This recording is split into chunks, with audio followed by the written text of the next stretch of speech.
Exam में सबसे पहले 6 मार्क्स वाले करने हैं, तो सबसे पहले 6 मार्क्स का ये आएगा कैश फ्लो आएगा। ठीक है, ये क्वेश्चन थोड़ा अलग था, एक बार एक्सप्लेन कर देता हूँ। पहले तो फॉर्मेट है cash flow statement, A cash flow from operating, फिर उसमें आएगा net profit before tax and extraordinary items. उसमें क्या करना है, net profit, general reserve, proposed dividend, provision for tax add करना है, पता है आप लोगों को। फिर add non cash non operating expenses less non cash non operating income, थोड़ा थोड़ा जगह छोड़ना है।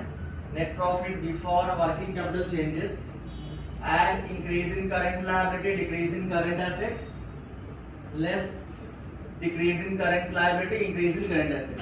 फिर टैक्स को माइनस करना है, ऑपरेटिंग में आपका इनकम मिलेगा। ठीक है, इनफ्लो सॉरी। फिर cash flow from investing activity, inflow को ऐड करना है और आउटफ्लो को। इनफ्लो कैसा होता है, सेल ऑफ मशीनरी करने से होता है इनफ्लो, और परचेस ऑफ मशीनरी या कोई भी एसेट परचेस करोगे तो क्या होगा, आउटफ्लो होगा।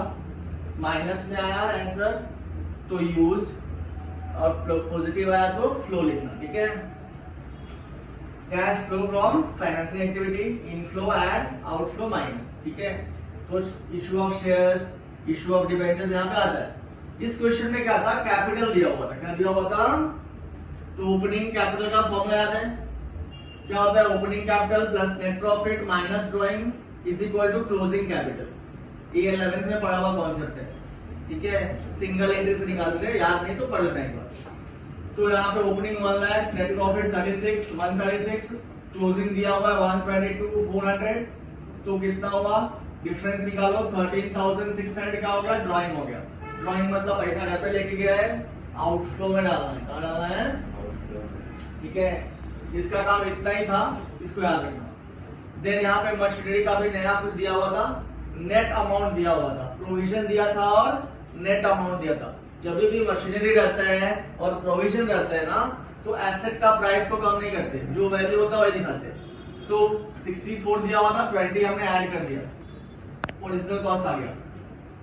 44 दिया था, 32 क्लोजिंग ऐड कर दिया, ओरिजिनल कॉस्ट आ गया। यहाँ पे प्रोविजन फॉर डेप्रिसिएशन को हमने क्या किया, 20 ओपनिंग था, 32 क्लोजिंग था। जो बेचा उसको यहाँ भी दिखाया, यहाँ भी दिखाया। फिर उसके बाद डेप्रिसिएशन निकाला हमने बैलेंसिंग फिगर से। डेप्रिसिएशन को यहाँ पे लिखते हैं हम लोग, याद है ना, नॉन कैश नॉन ऑपरेटिंग में। फिर मशीनरी को बेचा हमने, तो कॉस्ट 8000 का था मशीनरी, उस पे एक्यूमुलेटेड डेप्रिसिएशन कितना था, 2400। उसमें से माइनस किया तो एक्चुअल कॉस्ट कितने का हो गया मशीनरी का, 5000। उसमें से सेलिंग प्राइस 4000 दिया हुआ था, कितना, 4000। सेलिंग प्राइस कम है तो लॉस हुआ, लॉस यहाँ पे लिखते हैं, सेलिंग प्राइस लिखेंगे, देन इसको क्लोज कर देंगे। कोई डिफरेंस नहीं आया, या टैली हो गया। ये क्या हो गया आपका, देख लो। तो कोई परचेस नहीं, कोई सेल नहीं, सिर्फ सेल वाला अमाउंट यहाँ पे हम लोग दिखा देंगे 4000, लॉस वाला अमाउंट हम लोग यहाँ पे दिखा देंगे, loss on sale of machinery.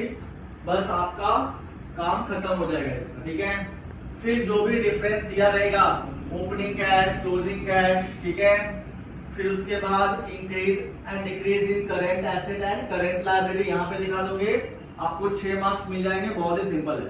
सबसे पहले यही करना, फॉर्मेट को छाप के आना जल्दी जल्दी, जितना फास्ट हो सके। ठीक है, ऑल द बेस्ट।